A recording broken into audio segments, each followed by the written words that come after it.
Attention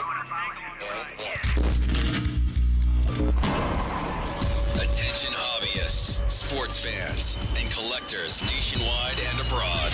It's time to get hype. Come on.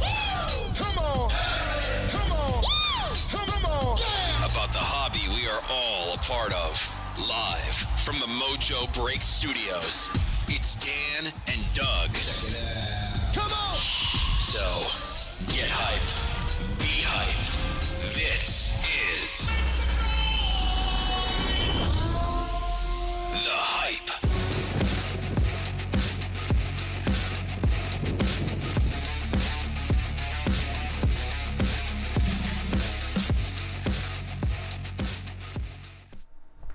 What is going on, everyone? It is time for The Hype. We are back. Happy birthday to Dan. Oh, thank you. He's 28 years old today. He's almost an adult. HBD. 21? 20, yeah. Yeah, you're able to go out to the bar, have a drink. Let's say 29. Let's go 29. Okay, 29. I'll be 29 today. 29. And we are brought to you today by LA Gear.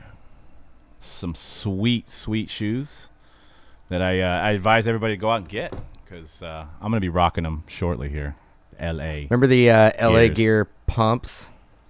They came out after the Reebok pumps, and then they also had the LA Gear lights. Yes. The LA Gear lights were the jam, dude. Yep, definitely. Well, and shout out to Chris Keller from TopShelfBreaks.com for dropping us a serious intro.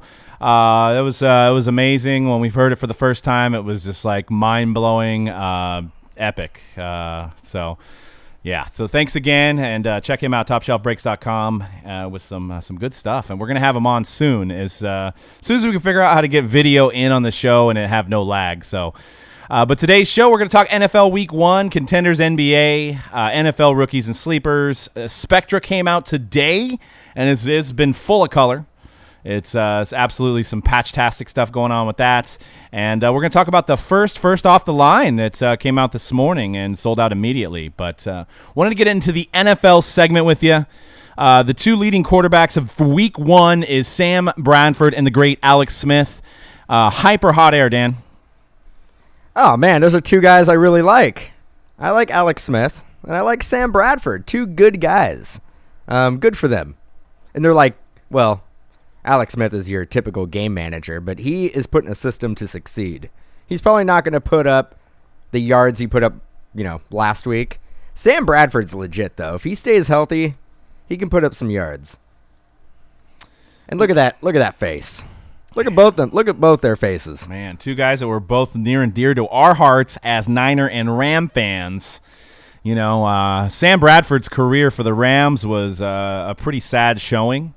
Alex Smith's career as a Niner was kind of a sad showing, and then he lost his job to Kaepernick, and now he's got the last laugh because there's one guy that doesn't have a job, and that's Kaepernick. And Alex Smith is out there beating the Patriots and leading the stat line for Week 1. I'm gonna say hot air on Bradford. I'm going to say hype. I like Alex Smith. He's been in the same system now for 4 to 5 years, I believe, with Andy Reid. That was his problem with being on the Niners, was there was a different coordinator every year. There was coaches that were being moved around. Alex Smith's in a good position. That defense is good. Kareem Hunt's got it. He showed up for the first week.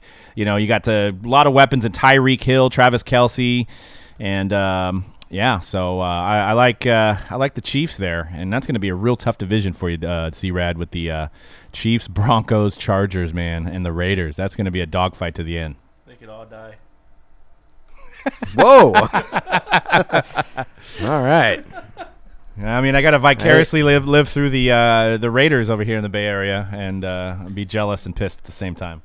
The Raiders, I mean, easy division for sure. The Raiders kind of struggled a little bit with the Titans, didn't they? I mean, the Titans are a good team. East Coast, it was an East Coast game though. We always struggle on those early morning East Coast games.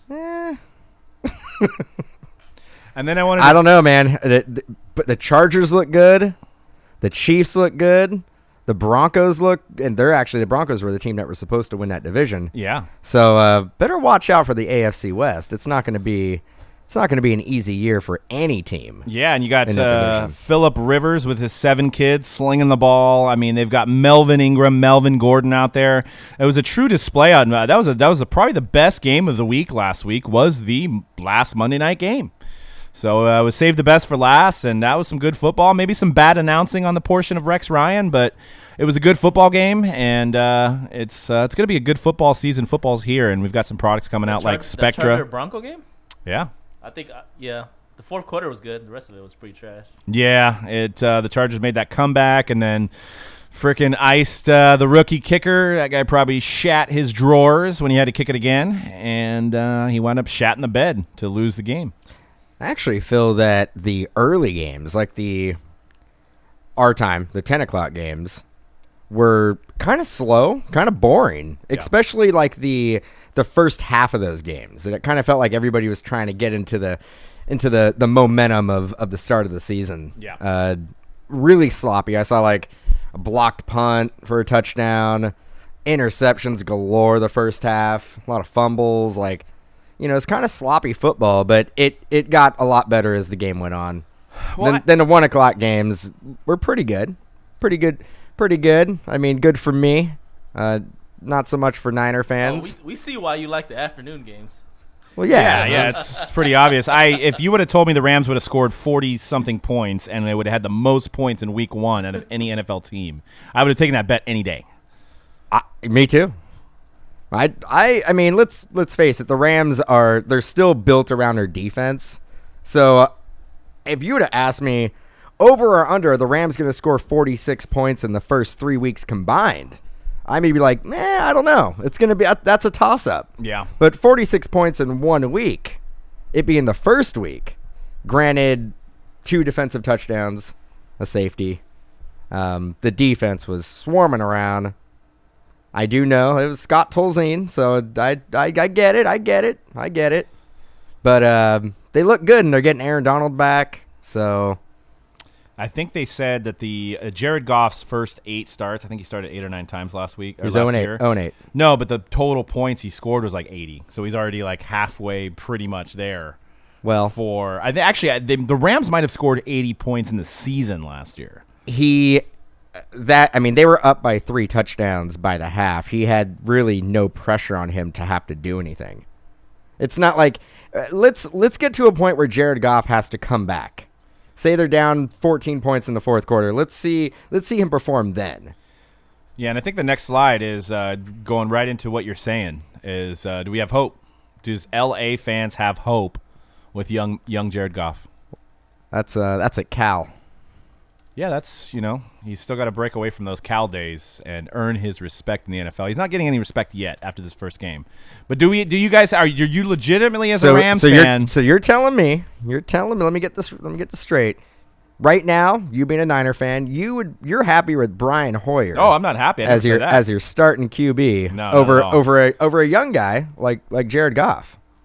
I don't like Jared Goff personally. I don't like his face. Oh, okay. Okay. I'm not a big Ryan Gosling fan. I mean, I do like the Notebook movie. It is if you're out with your lady, that's a good movie. But I just, he's kind of frail. He's a frail man. He's just not built to take a lot of hits. That'll be the proof in the pudding. Will be if he can last for more than 3 to 4 weeks. And they're going to play the Seahawks. They're going to play the Niners. I know the Niners. You're going to laugh at the Niners, but that defense is fast, and they're going to hit him, and we'll see if he lasts. That's going to be the thing. And really, he kind of coasted on his defense. The momentum was on the Rams side the whole game. The Colts were out of the game at the beginning of the game. I mean, there's video of Pagano saying that he beat the Niners, so he didn't even know he was playing. So the Colts were an absolute debauchery without Andrew Luck. We talked about this early on the feed. Can you name a defensive player other than Vontae Davis that's on the Colts? Crickets. Z-Rad. Anybody on the call? I can't. And I watch football. No. I mean, they don't have one beast linebacker, one beast defensive end. They have no offensive line. Apparently, no. They may never win a game. Luck's good enough for 5 or 6 wins on his own. So if he plays, if he wants to, did he look like he was a guy who wanted to run out there? No. Looking at that offensive line collapse. Maybe he'll come back to sunny weather in California and join the Niners and join the great coaching mind of Kyle Shanahan. And then you got two really smart dudes together making it happen. Why do you think Shanahan's so smart? Because the proof is in the pudding. Ugh. I got to get him out of the way, guys. It's a hashtag. It's trending on Twitter. It's trending. ESPN said it the other day. It's trending. I'm starting a whole movement for pudding. We're looking for pudding sponsors, by the way. If Jell-O or one of those other brands want to reach out to us, we will definitely. Del Monte? Del Monte will definitely eat. We'll eat pudding on camera, and support your brand, and really talk about the proof. Is Del Monte even are they a company still? I think so. Okay. Did they start in San Jose? I think so. Yeah, the canneries in San Jose. So I also wanted to touch on this moment that happened on Monday Night Football. Adrian Peterson, you could see the stare down. He said nothing but good stuff about winning the game. His eyes said a little bit different. I think what it was, if you analyze what the situation was, he was going home to play Minnesota. He had a vendetta against his old team about the way he was treated, and he thought he was going to get 30 carries. I don't think he realized he's at the end of his career, and he's probably going to get 10 carries a game. He's not going to get 30 carries. They have too many weapons on that team. Mark Ingram does well. They've got Alvin Kamara. They've got all those weapons on offense. They got Drew Brees. Let's face it, AP, you're at the twilight of your career, and this happens to all the great running backs. You're no longer going to be a feature back, man. So don't expect to get the ball all the time. It's not going to happen. So we'll see if it goes beyond this week. Maybe this week was an emotional game for him coming back to Minnesota. He had the suspension. What do you think about AP's antics on the field? Do you think it was justified? He's a competitor. He wanted to prove a point. He wanted to get over 100 yards. He wanted to be basically a game changer in that game. That was the one game that he probably was like, I just want to show up for this one right here. Yeah. I played my whole career in Minnesota. They pretty much, well, I don't really know. I mean, I think Minnesota didn't really give up on him. No. They just decided to kind of go in a different direction. They made the switch. They did. I mean, when have the Saints really been about a power run game? Right. Ricky Williams? That team revolves around Drew Brees. So we'll see. I mean, I think you're right. I mean, I don't think there's going to be any game where he's going to get 30 carries. Right. There's just too many guys who need to touch the ball on a team that doesn't run that much, or more about throwing the ball, I should say. We'll see. I mean, I think he's a 10 to 12 touches a game. And there may be some games where he goes over 100 yards. Yeah, I think he's kind of a guy that, if they need, it's 3rd and 1 at the goal line, it's a guy they maybe go to. I mean, Ingram's a power back too, but I think he's I would go Ingram in the goal line for sure. Yeah. Well, then you've got certain scenarios that you can use AP. LaDainian Tomlinson was on the the Rich Eisen show. That I always call him Chris. It's kind of like the Everett thing. He was talking about how when he went to the Jets, he was behind Sean Green. Sean Green was the rookie that was drafted. Shoney? And he was told his role was going to be 10 carries a game. He said he understood that. He wound up actually being the starter because Sean Green didn't do well. He actually got more carries. But he realized that late in his career, he's not as explosive, as fast as he was when he was younger. So, and that's hard. All of us get older. We think we can go out and do what we did when we were younger. You know what I'm saying? Try to go play tackle football now. But the tweet I was about to read was what Adrian Peterson said. I think it was the slide before this. It was, let's be clear, I said we need to run the ball up their donkey. Nothing more. I'm passionate, but respect my coaches all at the same time. So that's why I had that slide with the donkey. What's their donkey? What's a donkey? Run it up their donkey. Is that a way of saying ass? Ass. Okay. Yeah. Right. Clever way. Yeah. I pictured a donkey. I pictured somebody running through a donkey. That's what I first saw. Why couldn't he put butt? Can't put butt on Twitter? A little bit more descriptive. So, but it was a good week 1, and what do I have next? I have all the teams. What game? Let's just start it off with you. What guy did you see in week 1 that kind of surprised you? What was the biggest surprise of week 1? And I'm talking about more than rookies, anybody in the league. What surprised you? Well, the low-hanging fruit there is just the Chiefs' offense in general. Alex Smith, Kareem Hunt, Tyreek Hill. They actually did it pretty much without Kelsey. Yeah. So Kelsey is their number one target. They looked really, really good. And, I mean, the Chiefs were probably the biggest surprise.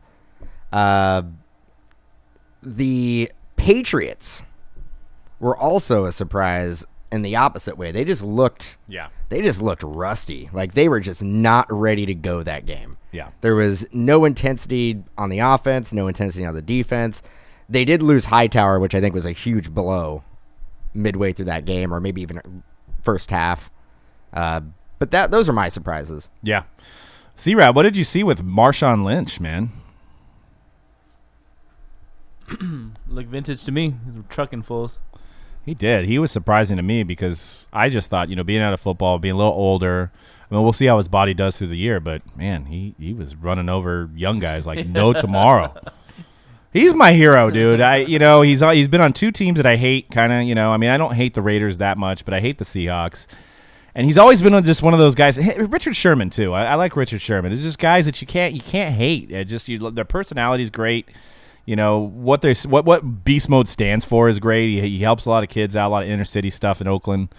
And to see him back in the field in his hometown and, running over fools and being vintage Beast Mode is great for the NFL and great for the Raiders, especially for the city of Oakland, knowing that the Vegas is around the corner. You got to live in the now. Yep. I was actually surprised on how badly the Giants played. I thought the Cowboys were going to win the game if I had to pick, but I didn't think Eli was going to look that bad. I mean, ODB being out, I thought that he still got Brandon Marshall there. He's got the young kid, Evan Ingram. I thought Paul Perkins was being able to run the ball, but they were extremely ineffective. Eli looked terrible, probably one of his worst games I've ever seen of Eli. The offensive line was basically collapsing on him. So they've got a lot of work to do. If ODB comes back and they start winning games, we'll see how valuable ODB is. Another surprise was Le'Veon Bell had prime example. He missed all of training camp, missed all of preseason. Yeah. Came back. I think he had maybe 30 total yards. So he pretty much got shut down. That was surprising. Would that have happened if he would have been in training camp? I don't know. Seemed like he was a little lost out there as well, dropping the ball, not hitting the hole. Yeah. So that was a surprise. Yeah, I mean, and the Browns actually looked good. The Browns did look good. I mean, I think the Steelers were in control of that game, but it was a much closer Browns-Steelers game than we've ever seen, at least in the last 5 years through the Manziel era and the other 17 quarterbacks they've had. But what I wanted to kind of mention is the fact that maybe preseason needs to be retooled a little bit because you've seen these games were sloppy, I think, because a lot of these starters played maybe the collectively of one quarter in 4 games. So maybe there needs to be some kind of better off-season program to get these guys ready. I mean, Le'Veon Bell didn't do well. A lot of the Gronkowski kind of had a bad game. Brady kind of had a bad game. I mean, it's kind of like these guys are in preseason mode. They're trying to find their momentum. Those 4 games, it just doesn't really serve any justice to the guys, only to the guys that are trying to make the roster. Those guys are the ones that are out there trying to make plays, trying their hardest. The other guys are trying to not get hurt, but then they're not ready. So it's going to take a couple games, I think, to shake off the dust. And I think by week 3, you're going to see these high-performing offenses like the Giants, like the Cowboys, like the Falcons running full force. So even the Falcons, I mean, they won, but there wasn't a whole lot of ball. Freeman wasn't doing great. Coleman had a few decent runs. It wasn't the Falcons that we seen last year either. So a lot of these offenses suffered. Seahawks looked terrible. Russell Wilson didn't look great. So, and then the Packers had that one play with Jordy Nelson that looked good. They caught him off guard. But so I think you're seeing a little bit of, preseason jitters still in this first week. Well, it's kind of the equivalent of a team coming off a bye week. Yeah. But in this instance, it's almost a 4-week bye. Yeah. Because starters are really not playing. I mean, maybe, first preseason game, the starters may get 1 series. Second preseason game, about 1 series, 2 series, maybe. Yeah. Third preseason game, they may play a quarter. Some of them play a half. Yeah. And then that's pretty much it. And then for the rest of the week in between, it's pretty much like non-contact drills. Right. So it's going to take about, I mean, you're kind of damned if you do, damned if you don't, if you're the head coach or the GM. You play your players, they get, fourth week, fifth week. They're almost in midseason form, but you risk losing some of those players for the whole year. So what do you do? Yeah, it's a yin and yang situation. So you basically you kind of wait, 2 to 3 weeks for them to get to, game shape.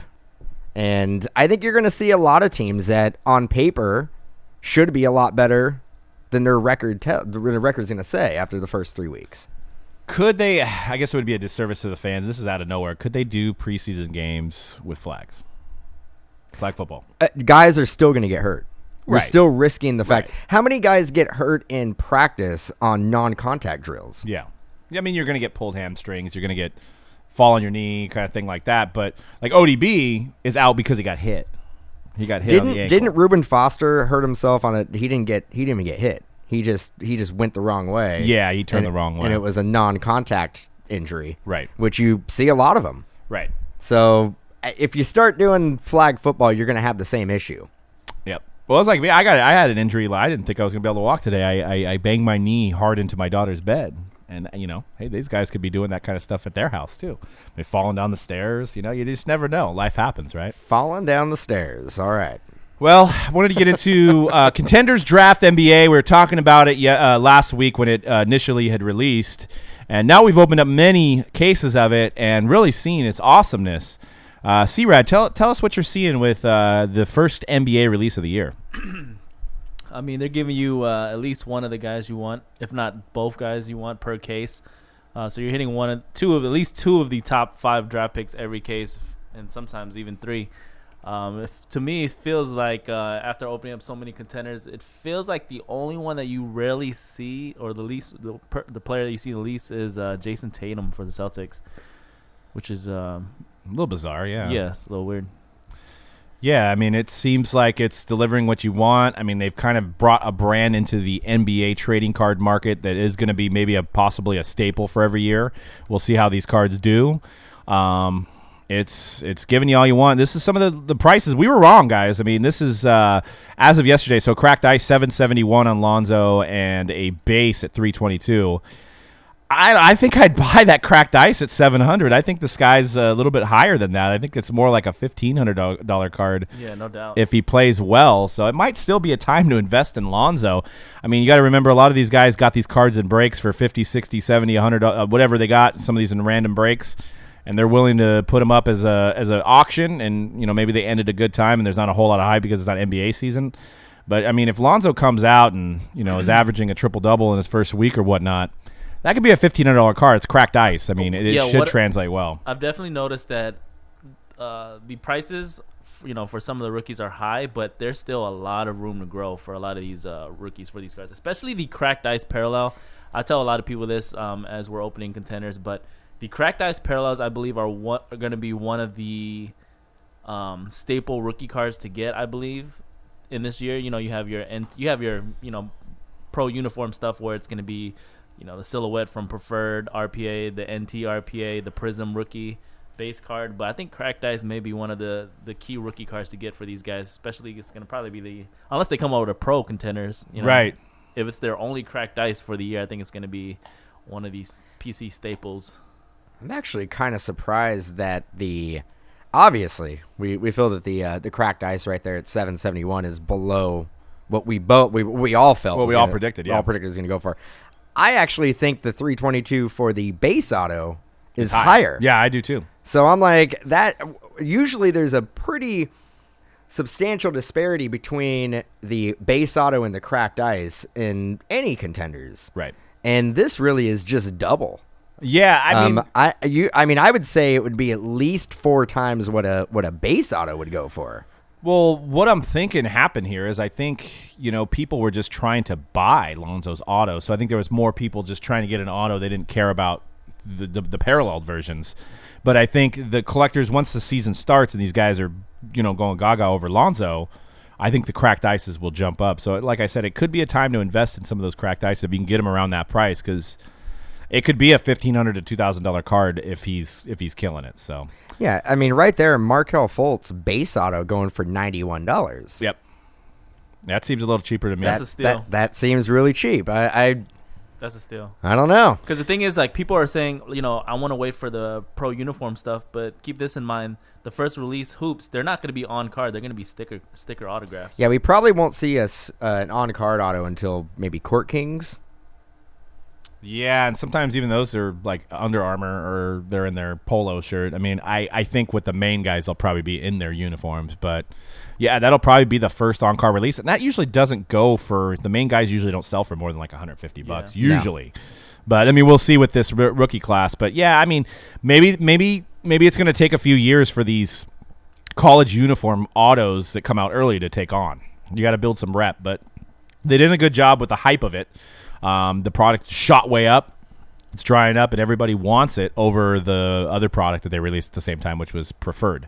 So it seems like everybody sees the value more in the Contenders College product with 6 autos than the Preferred with books and finals nameplates and stuff like that. So yeah, it's kind of an interesting scenario. I did kind of realize, I want to make you guys aware, I don't know if you guys have realized, with all these sponsorships going on in the NBA, and I think C-Rad and Dan talked about this at the photo shoot video, is what kind of patches we're going to have going forward and what kind of collectability is going to be in these patches. I did want to give us a plug that if you want to get into some Contenders Draft NBA, you can go to mojobreak.com. We do have a 6-box tomorrow and tonight, I think, so you can get into that.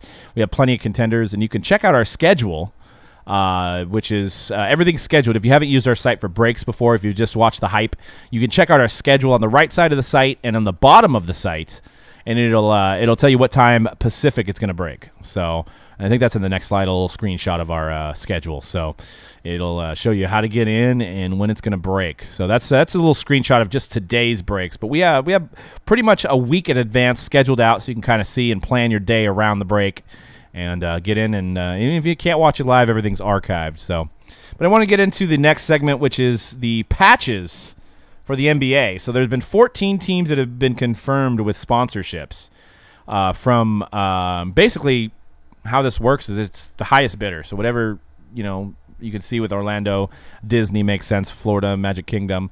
You've got the Cavaliers and Goodyear. You've got StubHub with the Sixers. You've got Blue Diamond Almonds with the Kings. So it basically went to the highest bidder. I've heard anywhere from $10 million a year to $20. The Warriors signed a $20 million one yesterday. So what's interesting to see is how these are going to transform into the patch market of the hobby. How a full GE patch or a full Disney patch is going to sell. What do you think, Dan? I don't think you're going to see many jerseys with the full patch, though. You might have. I mean, I think pieces. that patch, except for the maybe the Goodyear patch, those patches are going to be too big to put on one card. I mean, that the GE one, I don't think can fit on a card by itself. Maybe Immaculate, but I mean that GE one, to get that whole thing in there is going to be difficult. That Disney one's going to be difficult.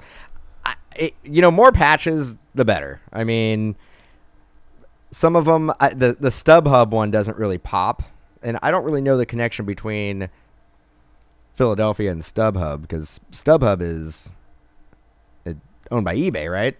Yeah, it's a California-based business. It's just advertising, man. Just cause they make so much money off of tickets that they can. They do like double dipping. I'll say that. So they get the seller, they get the buyer. Oh, dude, they make so much money. Dude, they love StubHub loves money. But yeah, I mean, more patches, the better. I mean, I think it's going to be a kind of a fun little exciting trend that we're going to see at the rookie photo shoot. There was a handful of the jerseys that did not have them yet. Did the Sixers one have it? Because I know Fultz mentioned StubHub. I don't recall if I don't think it did. Yeah, he did, because he pointed to it when I talked about it. But Orlando didn't have the Disney. I don't think so. Well, these deals are still being made. We didn't interview Jonathan Isaac, so it's hard for me to remember. It kind of blends into, yeah. Because I think as of this year was when the NBA allowed it. The Kings did not have the blue diamond almonds. I would have remembered that. Those are delicious. I would have like, I love those nuts. And then you have the next screen. I think is the Bucks, which may may produce some Harley Davidson guys. So they're sponsored by great Harley Davidson, Milwaukee. The new patches are going to be crazy, man. I can't wait. That's what I'm saying. Yeah. Fitbit. Yep, Fitbit. You got to get. You're a Timberwolf fan now. I'm a Timberwolf fan. So those Timberwolf jerseys are kind of hideous looking. Yeah, go back to that. The Timberwolf. That must be the new Timberwolf jersey. Ugh. It's kind of cut funny, isn't it? It's like more slim fitting. No, they're all the jerseys now are kind of like that slim fit. Yeah. So no basketball jerseys for me. But it's going to be interesting to see what these sell for. I think it brings another collecting element because you have the Nike swooshes, you've got the nameplates, you got the laundry tags, you got the logo mans. Now you got the advertiser patch. So we'll see what Panini. Let's come up with this on the fly. What's Panini going to call the immaculate subset that has the advertising patch? I don't know, but the companies themselves are like extra added bonus marketing. Well, they paid for it. Well, they paid for it, but now it actually gets put into a product. Right. That is a smaller niche than them actually running around and playing with it and seeing it on TV. But it's extra added.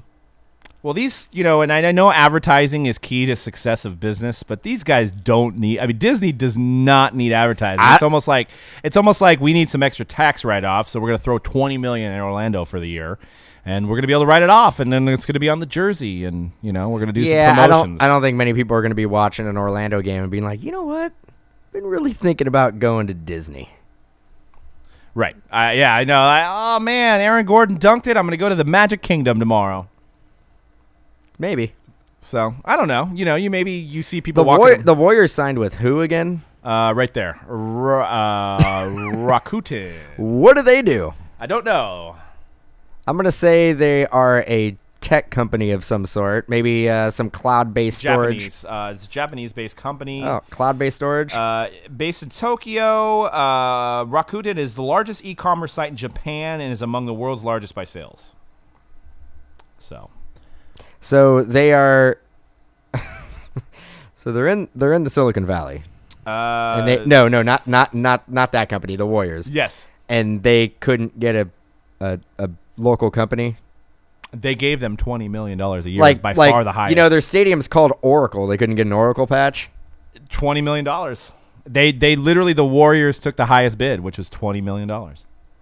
You got to pay for those over the cap luxury taxes, man. You got to find a way to do it, and that's Lakeup and then Gruber just getting it done and getting some money in there.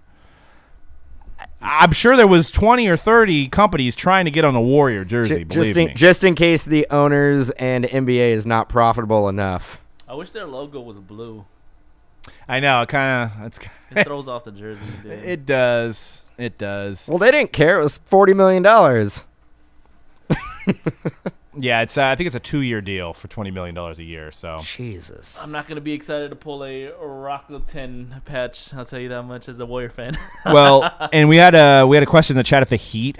There's only been 14 teams so far confirmed. Actually, the Warriors might be the 15th that have been confirmed with sponsorship. So there's still half the other teams out there that haven't either chosen a sponsor or maybe they're not going to have one. I don't know. But the NBA just allowed it this year. I'm surprised McDonald's hasn't gotten to the mix or Taco Bell or something like that. I'm sure they are. Pepsi, Coke. Yep. I mean, McDonald's has had some cross promotion with the NBA before. Yeah. So maybe they'll. Yeah, I don't know. I mean, all the other companies, like the Harley Davidson. Correct me if I'm wrong. I think they are a Wisconsin-based company, right? So it made sense to go with the Bucks. This one's an oddball. I mean, I know we have a lot of culture here in the Bay Area, but that one's an oddball. I can't even say it, and I don't know what they do. They're an e-commerce site. They sell stuff. So are we. Is it TGIF for the Toronto Raptors? Did you not place a high enough bid to get the Warriors to get a Mojo Break logo? I offered $10,000. For put on one jersey, and they're like for a quarter. They're all one jersey for one game. That would have been sick though. Can you imagine the Mojo Break logo on the Warriors jersey? Oh man. Oh dude. Yeah, we'd have to live in our cars. We'd have to be literally eating ramen. Ramen might be too expensive. But so yeah, interesting. I just wanted to bring it up because I was just thinking about it after hearing about the Warriors yesterday about how this is going to translate into the cards. Is we're going to see these patches and are they going to sell for more? Are they going to be like worth half as much as the logo man? Are they going to be corporate tags? Right. Yeah. There you go. Corporate tags. Advertising panels, that wouldn't work. Yeah, it's pretty exciting just to have new patches to chase. Yeah, it brings another collecting element into it. I mean, just like when we had Reebok for NFL and then we had Nike, so then there's different shields and stuff like that. So it's kind of cool. Rakuten? Rakuten. I think it's Rakuten. Whatever. Rakuten.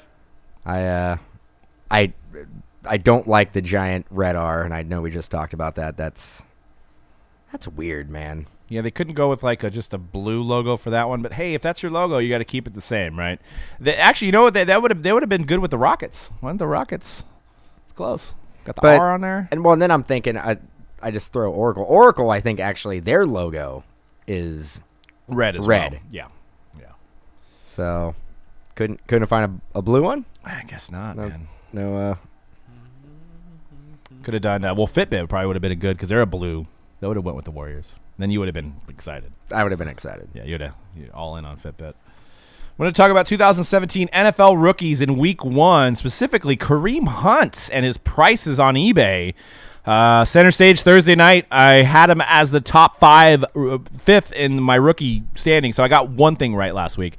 But you can see August 24th sold for $31 on a number to 99 Origins card, and then jumped up to 52 right after the game. So, and it's continuing to go up. So you can see how the football card market changes on a game-to-game basis. It's very short-term.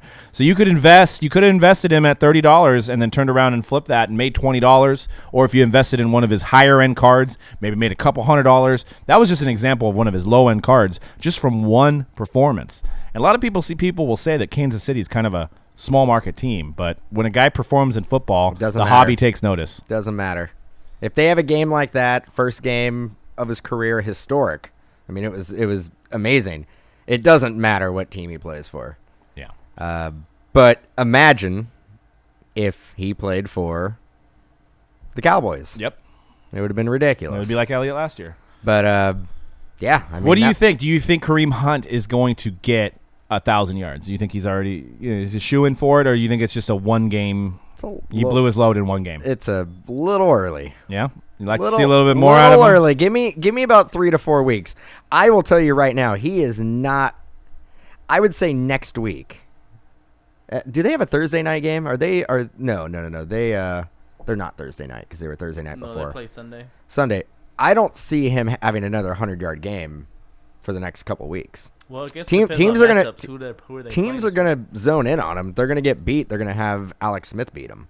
Well, I mean, the Chiefs have always had good running backs. I mean, I think it's a product of the system. I think Andy Reid's system does well. It's gonna be a good game. Andy Reid, Jamal Charles, Spencer Ware, they've all had good games. I mean, Jamal Charles had good seasons.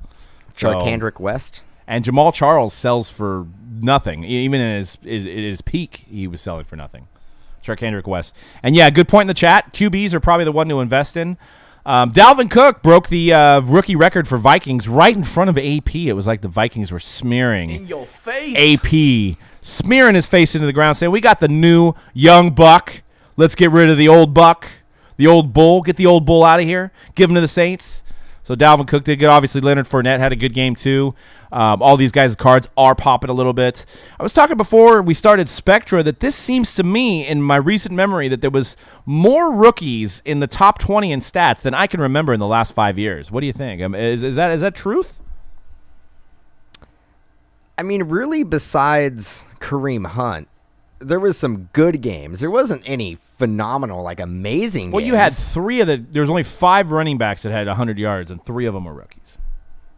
Okay, and receivers, was there one, two receivers that had good weeks that were rookies? Well, Galladay had 2 touchdowns. He didn't have a lot of yards. Galladay and Cooper Kupp, who had 76 yards and I think 6 receptions. It's debatable. Yeah, so there was really, and the tight ends. Where were the rookie tight ends at? I know O.J. Howard didn't play, but Evan Ingram, he had what, 50 yards? What about the rest of the? Yeah, O.J. Howard didn't play. Who else do we got? We got the guy on the Rams, but he was drafted kind of late, right? Gerald Everett had 1 catch for 38 yards or something like that. Well, who else do we have for rookie tight ends? I know Austin Hooper, who was last year's rookie, had a good game. Jake Butt. Jake Butt, yeah. Where was he at? based on name alone. Didn't see him anywhere. There was a handful of there's more rookie tight ends that are coming to my mind right now. Yeah, and we passed by T.J. Watt, who had, I think he was the only defensive guy with 2 sacks and an interception in his debut game. So another phenomenal name. He's got the right name. So, I know a lot of guys say defensive guys don't sell in the hobby, but J.J. Watt does sell. So T.J. Watt, J.J. Watt, he also plays for a bigger market the team than the Texans. The Steelers collectors pay up on their guys. So T.J. Watt continues down this trail. You may see some big numbers coming off of his cards, especially like his contender stuff that's going to come out later in the season. Njoku actually did look pretty good. Moosey, I agree. He did look pretty good. David Njoku? Yep. Yeah. And plus, TJ's been signing his brother's cards all these years, so at least you're getting a good auto. That's a good point, man, because his auto looks exactly like his brother. So, you pulled that dual auto out of Immaculate, right? TJ, JJ? C-Rad? Yep. Yep, they looked exactly the same. So they went to the same penmanship school. Must be a Watt family tradition to sign like the Metallica font. So, but yeah, so it's exciting. I can't wait for week 2. My Niners are playing the Seahawks. It's going to be probably a bloodbath for the Niners. The Seahawks didn't look that great against the Packers, so you guys might have a chance. They're going home and they're going to be pissed. So they're going to play well. But you guys have Hoyer. That's exactly why. Beathard. No, we get Beathard in there. There's no way Beathard plays this week. Not this week, but hopefully soon enough. So, and then I have fantasy sleepers. I had a few guys. I like to go with the real deep sleeper route, and you'll see that last week I picked Kevin White and Bilal Powell, so I was wrong. My pick this week, Marlon Mack. And I know the Colts looked like a peewee football team last week, and they're probably not going to have Andrew Luck this week. They're going to play the Cardinals. Rumors are that Brissett could start. So Brissett, if you remember when Brissett was on the Patriots, they ran the ball a lot, including him running a lot. So I like Marlon Mack this week. He did decently in the game against the Rams under, being blown out, still was getting some carries and doing some stuff with it. Frank Gore's 175 years old, so they're going to use him, but probably sparingly. Marlon Mack was drafted to, get some carries. I think he's going to – and I'm saying deep. I'm saying, in week 2, unless you're like in a 16-team league, you're probably not going to need him. But, if you had David Johnson and you're struggling for a running back and you want to maybe hit a home run, you could plug in Marlon Mack. Or in a daily fantasy league, plug in Marlon Mack, super cheap. And his cards are cheap, too. So if you're a Colts fan or if you're somebody speculating on a running back, this guy could have some big games this year. I mean, they need somebody other than Andrew Luck and T.Y. Hilton to come out of there and do well. Who the hell's in a 16-team league? Me. Are you? Yep. Wow. Yep. Is that the 2-quarterback league? Yeah. Oh, that sucks. And I have one. You have one quarterback? Well, my other one's Colin Kaepernick. It's a 16-team keeper. So you kept Colin Kaepernick? No, I kept Drew Brees. And then I was at the drafting and live while that draft was going on, and I missed picking a quarterback as my first pick, and they were all gone. And the only guy you can get. Yeah. The only guy was Colin Kaepernick. Or I could pick another backup that's available to try to. So right now, Colin Kaepernick's on my roster. Yeah. So it's tough. Wouldn't you go to like Beathard or somebody? Who I probably will. Or maybe even like Sean Mannion. He was able to hand the ball off and he threw the ball once. Well, I was just thinking that maybe if the Jags came out and failed, there was already rumors that Kaepernick would be on the Jags. Now maybe not after this week, but it was an auto pick. I didn't pick Kaepernick. I looked at my lineup and had Kaepernick, so I left it that way. George Kittle. I know this is maybe a homer pick, but this guy had 40 yards last week.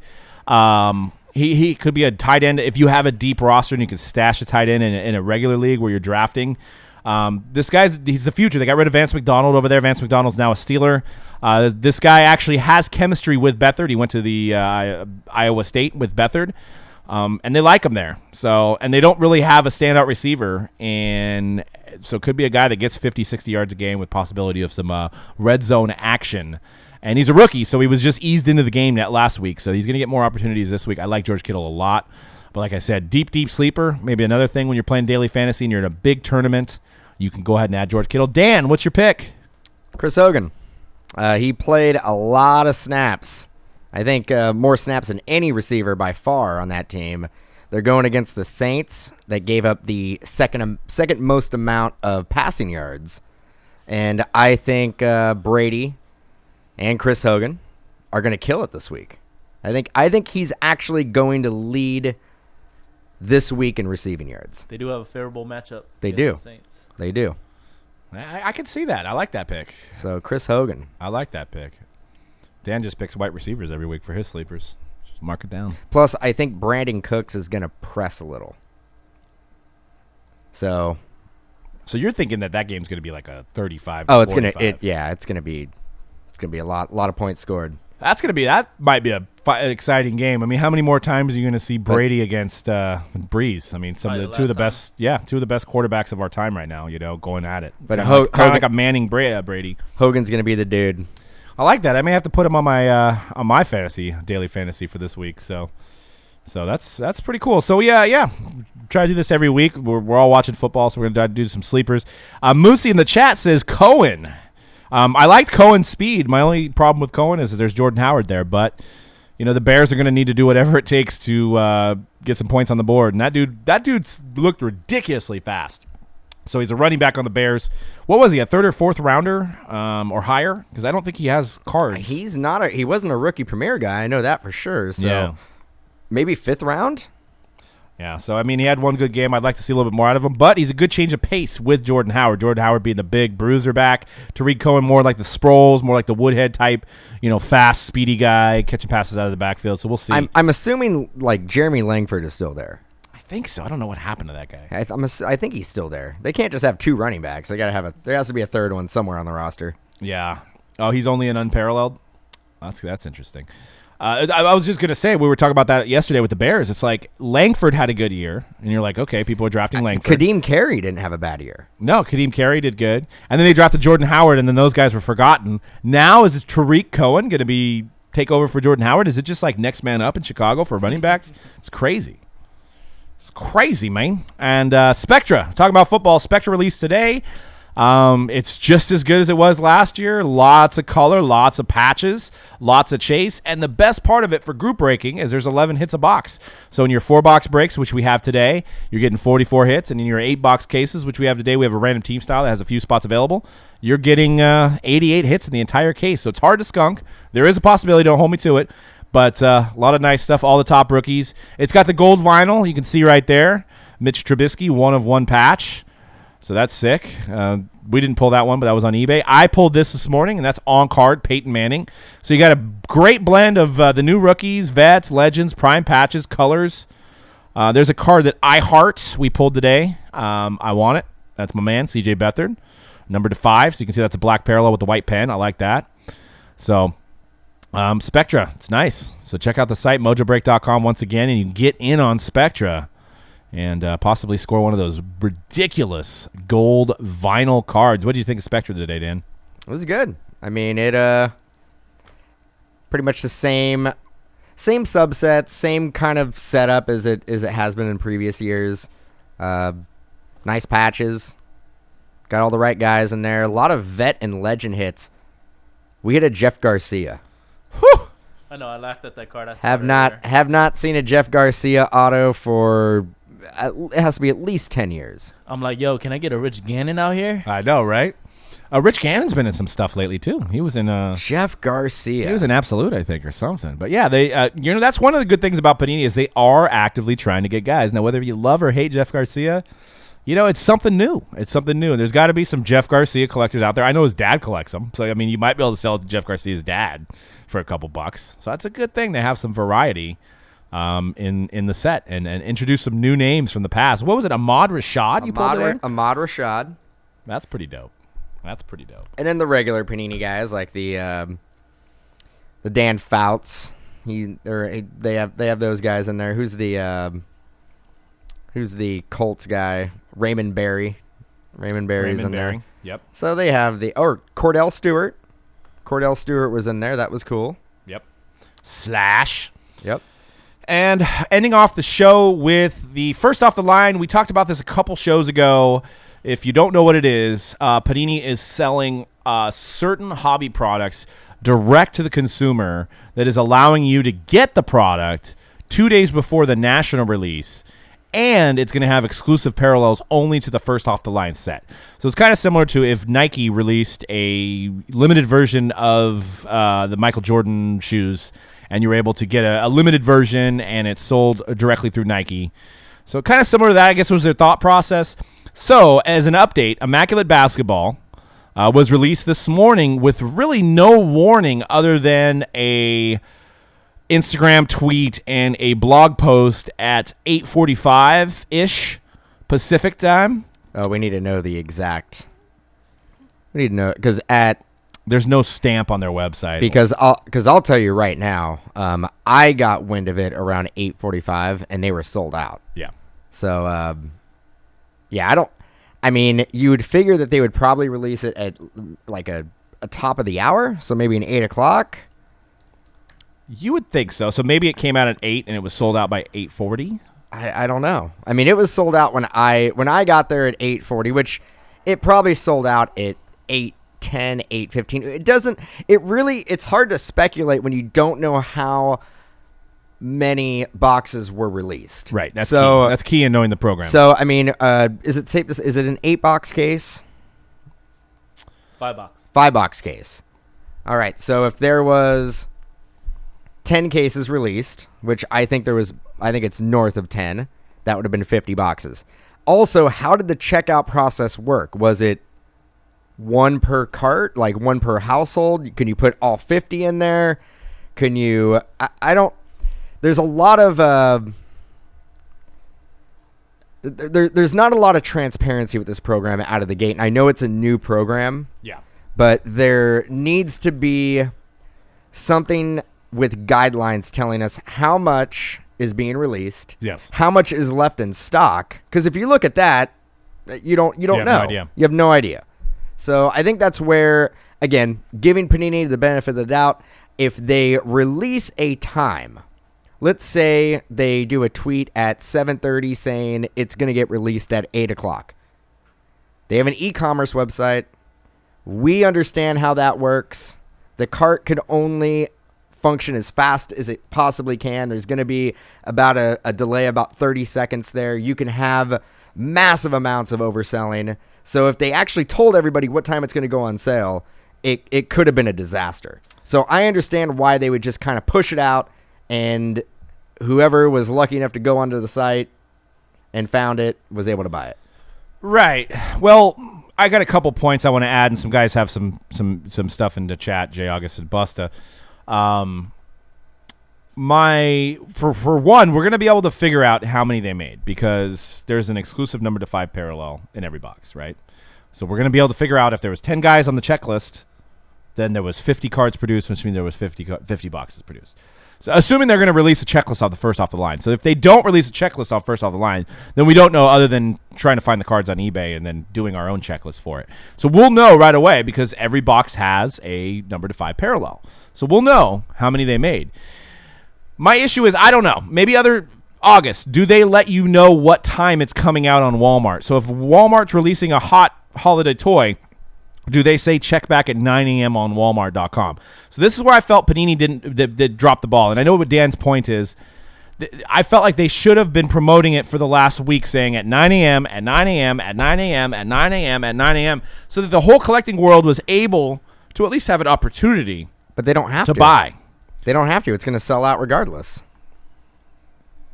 They don't have to, but Nike doesn't have to do it either. But they do. Because they're letting their customers know. Michael Jordan 23 comes out. They let you know. Champs.com sends you an email or me an email, and then the sneakers app lets you know that on this day, these shoes are going to come out at 9 a.m. on the dot. So you can go on there and you may not get it. It's just like Ticketmaster. Do you think can Ticketmaster sell Justin Bieber tickets and then just say, oh, it's just today, nobody knows, just randomly we're going to put it on the website?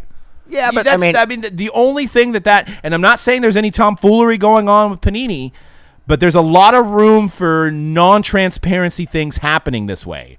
There's somebody at Panini could say, hey, I know that it's going to come out at 8:40. My buddy Joe, who buys cards, I'm going to let him know, but I'm not going to let everybody else know, so that my buddy Joe, who we're friends since high school and he's a collector, I'm going to let him know that I know that the tech guy is going to put it on there at 8:45 a.m. So he's going to know to go on there.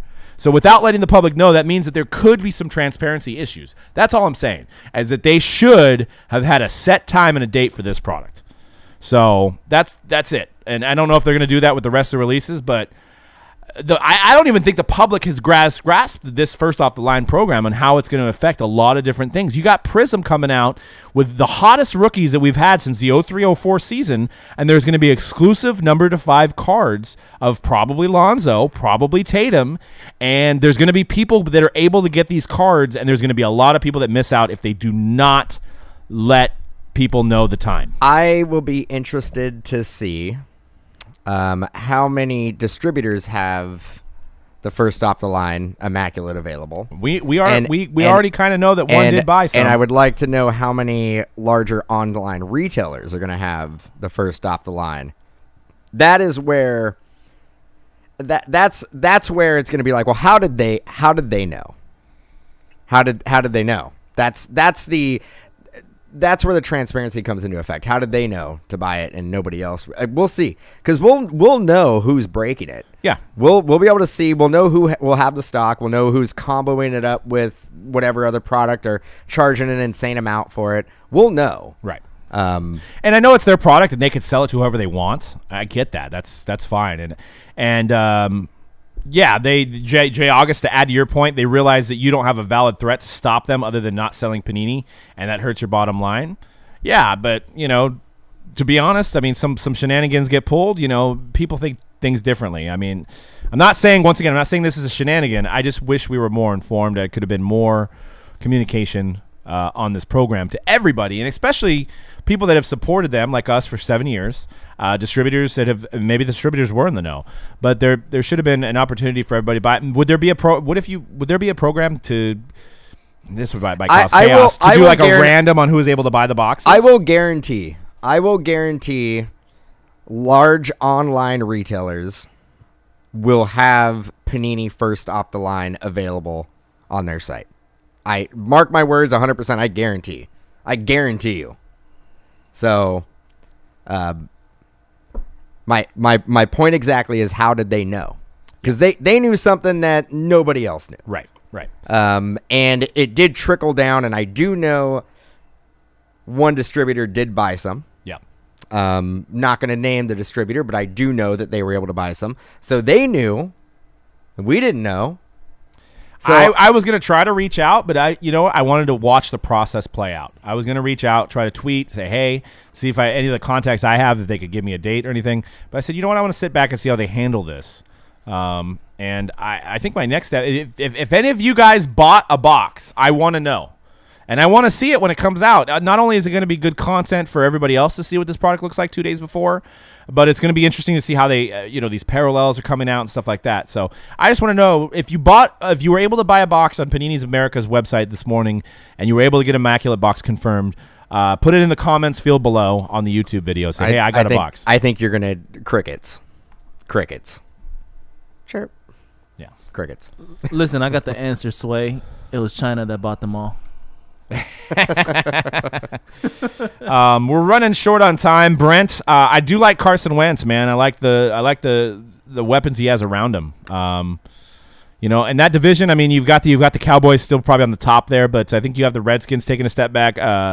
What's his quarterback is Kirk Cousins is probably out the door next year for the Redskins. They might be in rebuild mode. And the Giants just flat out, like I said earlier in the segment, didn't look great. So it might be an Eagles-Cowboy fight for that division. So Wentz looks good, looks well improved, looks poised, had that amazing Favre-like touchdown to Aguilar early on. So I like him. If his prices are right, he's a quarterback. He plays for a team where people like to collect cards. Wentz definitely has room to grow for sure. And what I show here is what actually Blowout is selling the regular version of Immaculate Basketball for. So people were able to get them at $425 on Panini's website. Blowout is retailing the regular, so this isn't even the first off the line at $580. So there's a significant price increase on the regular stuff. So we'll see if the first off the line actually drives up the regular stuff too. You never know. So you guys have anything else to add before we get into some Spectra breakage? Not really. I think Dude, I think I'm good to go. Check out my patches. Can we talk about NT Collegiate 1 second? What in the world is that? Oh, man, that's beautiful. Fiesta Bowl. No, Fiesta, it's just a Fiesta. stubble. That's coming out Friday, guys. We got a random number break up for that. $16.99, I believe. It's probably going to go up. To me, it looks like it's gonna be like immaculate. It is which NT design is that? That's not a new design, is it? That almost looks like the 14-15 RPA design. I think it looks like this year's basketball 16-17. Yeah. The RPAs on that. Yeah, the side. Yeah. When does that come out? Friday. Friday. Oh, my God. Gotta get down on Friday. Buffalo Wild Wings. Kareem Hunt. Yes. So that's going to be exciting. Check out those patches, man. That's going to be insane. So got all the guys you want. Whoa, look at GoDaddy patch. That's ridiculous. That's ridiculous. Nike swooshes. That's some eye candy faux show. Brent is asking, which rookie cards do we need to trade away quickly? Jared Goff. Get him out. Get him. His value will be no higher than this week. Jared Goff, 100%. I'll tell you who's creeping up a little bit on the secondary market. Sean Mannion. His stuff is it's becoming hard to come by, man. Yeah. Yeah, because you guys have it all. No. I can name about 7 or 8 RPAs that are on eBay right now that we don't have. That are very high priced. All right, well, that ends the show for today. We're going to get into some Spectra. Be sure to check us out, mojobreak.com. Hype is every Wednesday at 2 Pacific. Thank you for joining us, guys, and thanks for providing the content in the chat, too. That's great. We'll try to do a giveaway next week. I know we haven't done a giveaway since like the second show, but we'll get something going. We're still trying to learn this technology that we have here for this live show and trying to get some guests on and stuff like that. So, but it's a nice break from being behind the cards and opening up cards to have this show. So we appreciate you guys tuning in and hopefully enjoying the show. Proof is in the pudding. So we'll see you guys. Oh, actually, there was another phrase he said. Tomfoolery? Yes. Could you go into detail what that means? No. Like, You're gonna have to Google that. Who's tomfoolery? Tomfoolery. You're gonna I know. have to look it up. You're gonna have to Google that. That'll be another segment. Tomfoolery next week. All right, guys. We'll see you guys next week. But don't go anywhere. We've got Spectra. We've got some definitive tonight. We've got some Contenders NBA. We've got Absolute Football on the docket. So don't go anywhere. We'll be breaking some cards here shortly. Peace.